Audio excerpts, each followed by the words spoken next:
11 төвд ажиллаж иргэдийн сонирхсан асуултанд хариулт өгдөг гэлээ. Өнөөдөр боловсрол шинжлэх ухааны сайд Ган Төмөр 11 төвд ажиллаж иргэдийн асуултанд хариулсан юм. Энэ үеэр уран зохиолын хичээлийг сургалтын программаас хасахгүй гэдгийг аль бие ёсоор мэдгдлээ.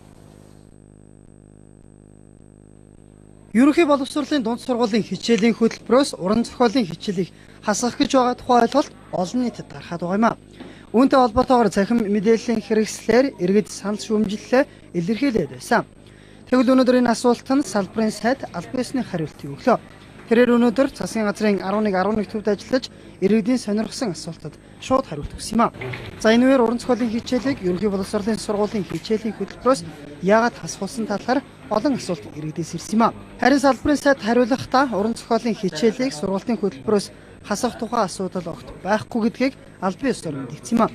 Харин эсвэргээрээ уран зохиолын хичээлийн цагийг нэмэгдүүлэх бодлого барьж байгаа гэлээ.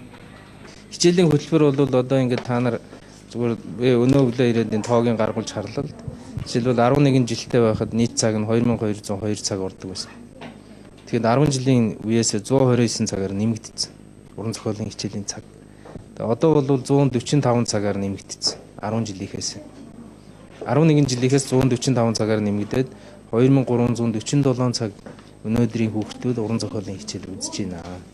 Тийм учраас бол энэ хичээлийг хасах байхгүй болох тухай ойлголт бол энэ дээр байхгүй. Энэ бол аль бие ёсоор хэлье.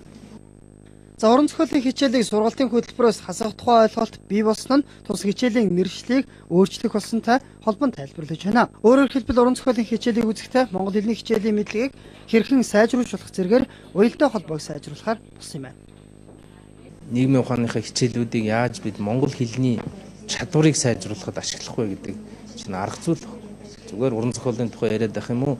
Эсвэл уран зохиолынхоо тодорхой энэ үг үсэг тийм монгол үгийн гайхамшигтай тэр холболтууд бол уран зохиол дээр л байна шүү дээ. Тэгмээс бидний өнөөдрийн өдөр тутмын хэрэглээнд үнэхээр байхгүй. Тэгэхээр энэ хэрэглээг бид тэр монгол хэлнийхээ хичээлд яаж ашиглах вэ? Хичээл хоорондын интеграцийн асуудал.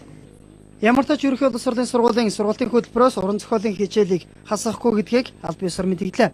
За ер нь бол монгол хэлийг сурахдаа хэрэглээ талаас нь суралцсан зүйтэй гэсэн байр суурийг салбарын яам баримталж байгаа юм. Уран зохиол бол монгол хэлний хичээлийн суурь нь болж явах учраас сургалтын хөтөлбөрөөс хасагдах үндслэл байхгүй юм байна. Мэдээлэл хүргэвдэрч Хатанбаатар нар бэлтгэлээ.